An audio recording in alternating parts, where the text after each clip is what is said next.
What's up, y'all? This is Reggie White, aka Bullet, aka Speed and Bullet, and this is Speed and Bullet Podcast channel. Don't forget to subscribe if you haven't already. Don't forget to like, and also don't forget to comment on some of these videos. So, real quick, making this video because this is the day after the attempted assassination of Donald Trump. So, everybody's had about 24 hours, give or take, to kind of digest what happened, and what we all are predicting would happen moving forward. So if you've been under a rock somewhere, then you may not be aware, but most people are aware that there was an assassination attempt on Donald Trump at one of his rallies in a small town in central Pennsylvania. Guy was on top of a barn, and he was able to get off a couple of shots. One of them grazed or hit Donald Trump in his ear. A couple other people were shot. One person died. It's a very chaotic scene. The assassination attempt was obviously caught on video on social media. The shooter was taken down pretty quickly by the Secret Service, but it kind of brings forth just a very interesting kind of dynamic that surrounds what happens, moving forward. What happens with the presidential campaign? How is Donald Trump going to, now respond to a threat on his life? I mean, Trump, and I'll give Trump credit. He came out of this looking, as strong as ever.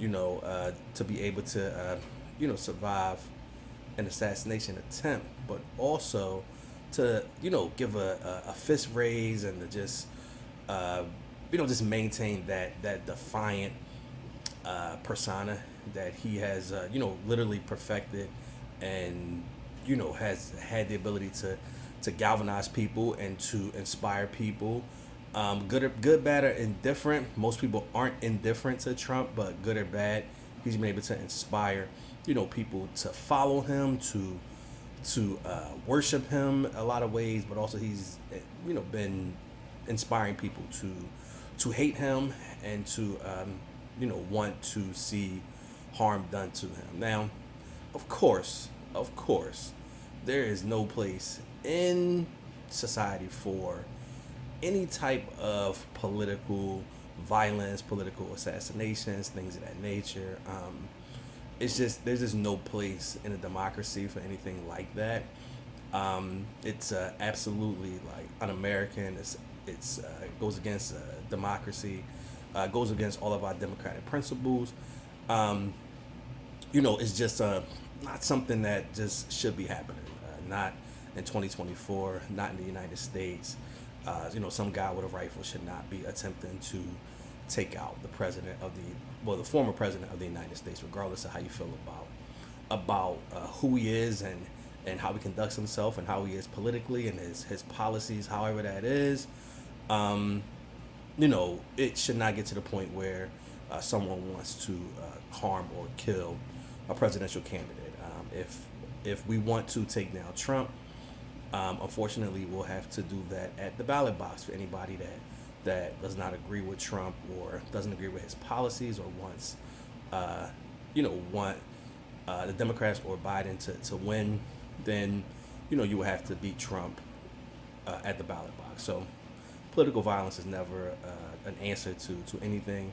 But how does the country kind of heal and also come together if possible, but move forward for this type of event? Like, how does this look? I think that years ago, the way this would look to me is that the country would really like kind of unite. The country would unite in the sense of kind of putting our arms around one of our own, one of our former presidents, but try to come together as a country and to really kind of not tolerate this type of behavior. But I thought about a couple of things, and I thought about, like, we're just in a very, like, different and I say this a lot, but we're in strange times right now. Strange times right now. And a lot of these strange times, unfortunately, have been created by Donald Trump, where nothing seems to have any real face value or any real, any real definitive facts. And the reason why I say that is because the first thing that most people said or thought when they saw it happen, when the details started to come out, was a conspiracy theory. That is the very first thing that people thought about, was like, this ain't real. This is fake. This is something that was staged. This is something that was politically motivated to get some type of specific result. Either sympathy for Donald Trump or just more passion for his supporters, things of that nature. I mean, people are questioning, how this person was able to get that close, 148 yards, how that person was able to go undetected by, I'm sure, an army of police and Secret Service people, also onlookers. It's reports that onlookers had pointed this person out, and it was just a very kind of like slow, slow response to this person being on a rooftop of a barn with a rifle. It was just so many questions, and people were just questioning, what happened, whether or not it was real, whether or not the blood on Trump was real, because it just looked odd. It looked strange. I mean, the whole kind of environment of what happened, it just looked odd and strange. Odd and strange. I mean, the fact that he was able to put his fist up, and who knows if it was another shooter, if it was going to be multiple attacks on him, and Secret Service just poor job all the way around for them. It was just so many questions, and I thought, why do we have all of these questions? And why do we have all of these questions initially? Like, not after, things have happened. I mean, after, things have, been looked at or investigated, the knee-jerk and the immediate response is, this is probably fake. This is probably something that is fake, is fraudulent, is made up. It doesn't make any sense. It's just something that was staged. That was the immediate response to what happened. And I thought, like, why is that? Why is it that us as Americans, I can't really speak for what goes on in other countries, but us as Americans, we are absolutely skeptical about everything. Nothing ever is taken on face value. And I thought, well, why is that? And the answer came to me very quickly. The reason why that is because of former President Donald Trump. Donald Trump has been the type of candidate and president that will repeatedly lie and gaslight people into thinking it's one thing, but it's clearly, it's clearly another thing. And Trump has just been notoriously ridiculous with his lies and his twisting of words and twisting of the truth, and his claims of fake news, of fake reports, of fake everything, fake election fraud that didn't happen at all, no evidence at all, but still to Finel, Donald Trump and his supporters just go with it. So, I mean, the fact that the fact that the initial reaction from mostly everybody was like, this ain't real. Like, what is this? Like this is ridiculous. How is this even possible? This is crazy. So I think that's a factor in this that is very, very interesting. Like how the American people just view information and view whether or not events that are happening are actually happening, or what's the ulterior motive? What are the strings that are being pulled? What is the true purpose of some of these things that are happening? So I was thinking about what this looks like for the country moving forward, and what it looks like for people who support Donald Trump and for people who do not support Donald Trump. And this is something that people are very, very passionate about. Very passionate about. For me, I feel like the country is going to go really in one direction, and it is a direction of Trump's supporters are going to just really dig in and really support Donald Trump. There is, no wavering of the support of his folks.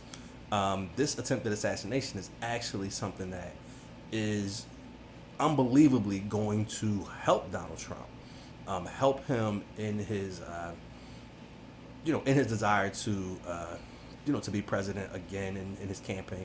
This is something that's gonna help him. I mean, whether or not it's some folks who want to give Trump the sympathy vote, or some folks that are like, Trump must be doing something right if people are attempting to assassinate him, that he has to be doing something right, that people want to try to silence him, people want to try to make sure that his voice is not heard, make sure his message is not heard. So maybe that means that Trump is actually someone that is trying to do good. Like, they're rarely trying to take out people who are doing good.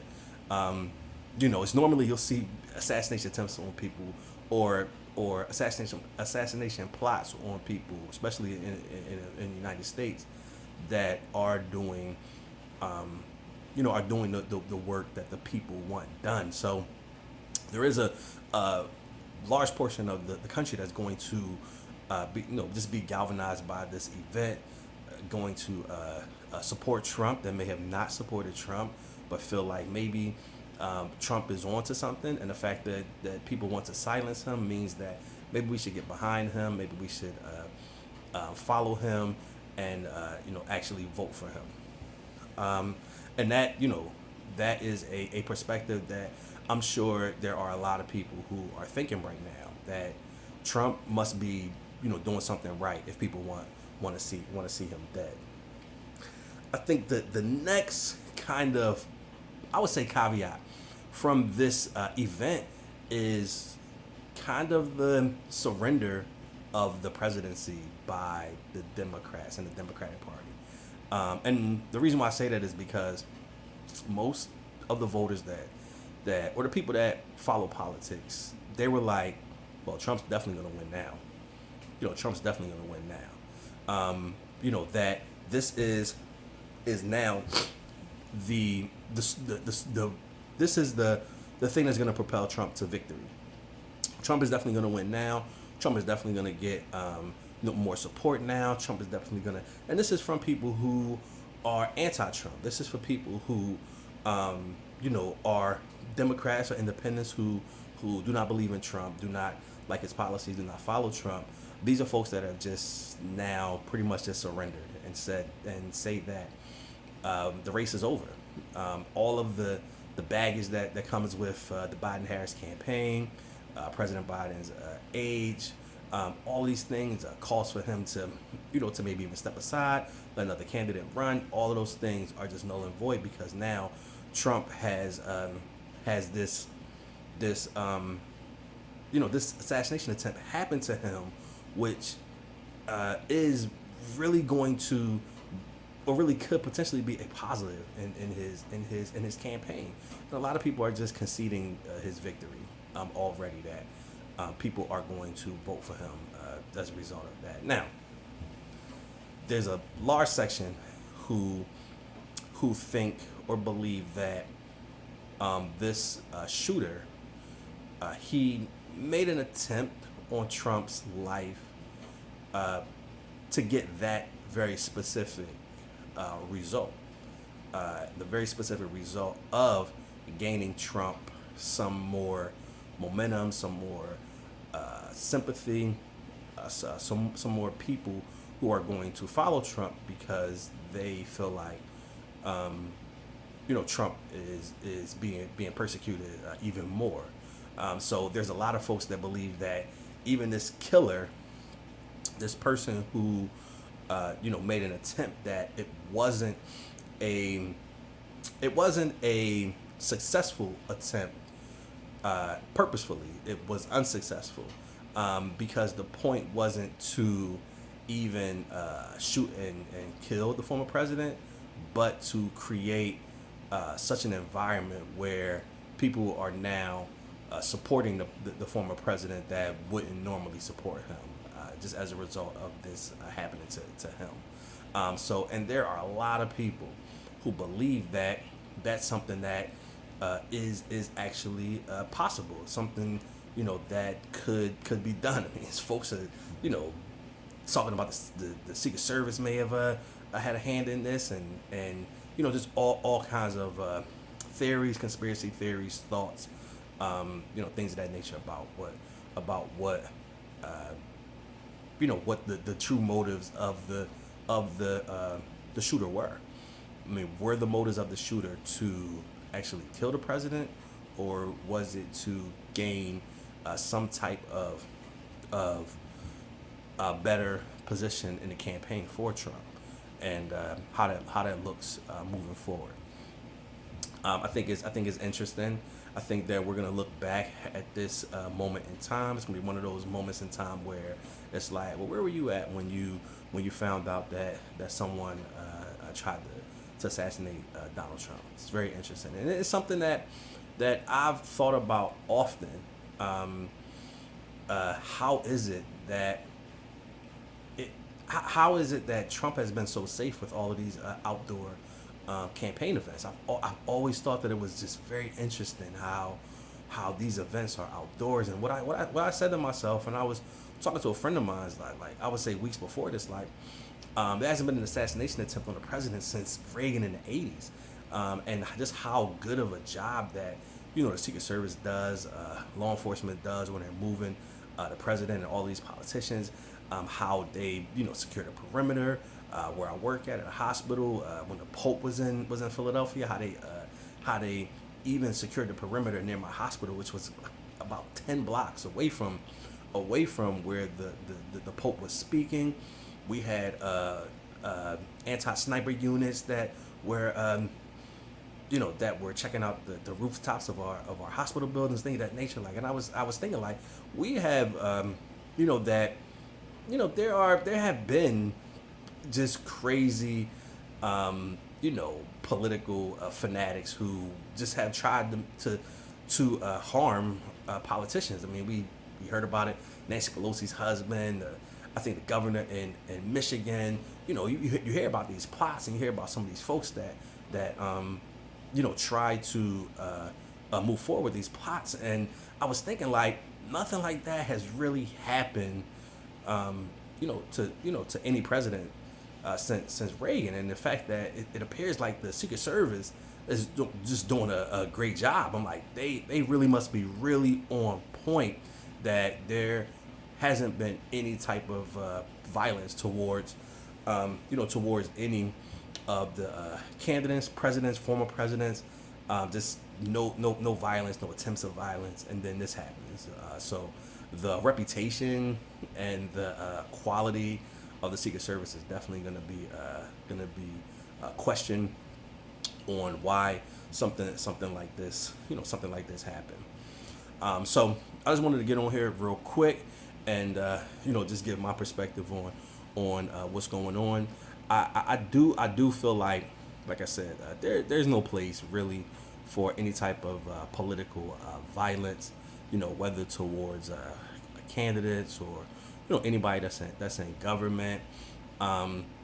We have the power to vote people out to not support them or not support their party or their policies, and not to resort to violence, towards politicians or violence towards each other. If we are having political debates, we're having disagreements politically, we should not be resorting to violence or anything of that nature. That's something that I just don't agree with. And I have friends and families that we strongly disagree on a lot of topics, a lot of political ideologies and topics. But at the end of the day, there's no place.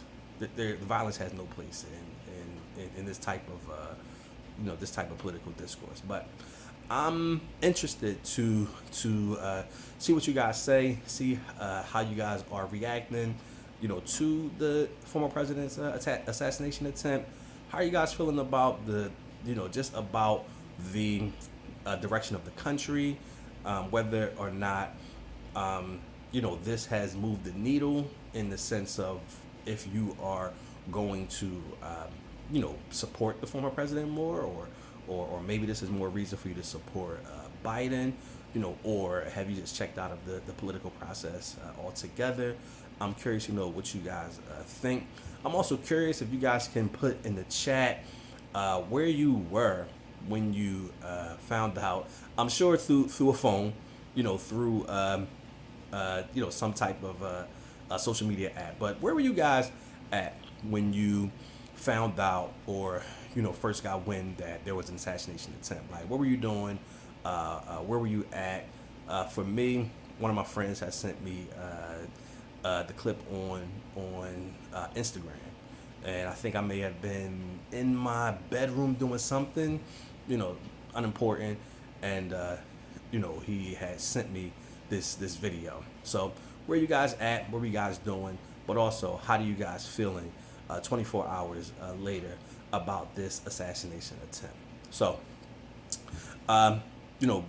just if you guys haven't already, please subscribe to the YouTube channel. Also, don't forget to like this video if we said something here that you may agree with.